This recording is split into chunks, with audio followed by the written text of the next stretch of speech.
بچھو کے بچے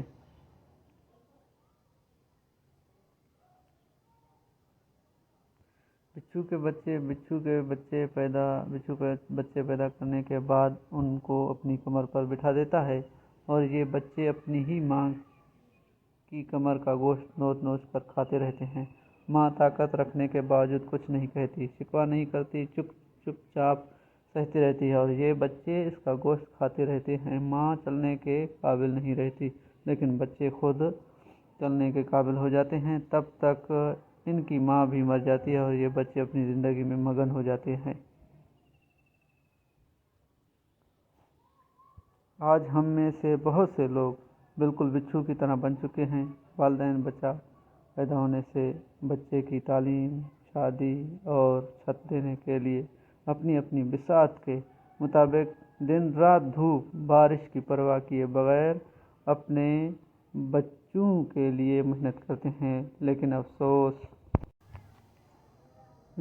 وہی بچے جب بڑے ہوتے ہیں کسی اور کی محبت کو اہمیت دیتے ہیں اور والدین سے ملنا بھی نہیں چاہتے، تو کیا وہ یہ سمجھتے ہیں کہ ماں باپ کا دل دکھا کر وہ سکھ اور چین کی زندگی بسر کریں گے؟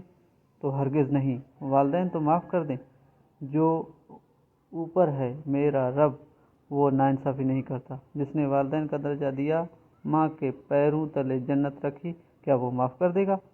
ہم میں سے بہت سارے لوگ اپنے بوڑھے والدین کی خبر گیری تک نہیں کرتے۔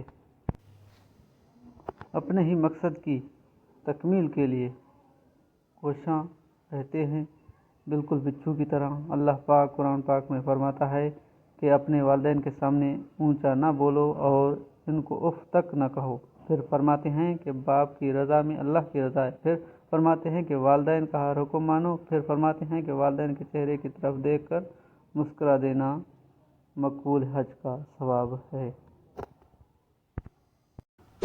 اشیاء نہ بنائیں تو کہیں کہاں بنائیں دوست، زمیں مہنگی ہو چکی، دل میں لوگ جگہ نہیں دیتے۔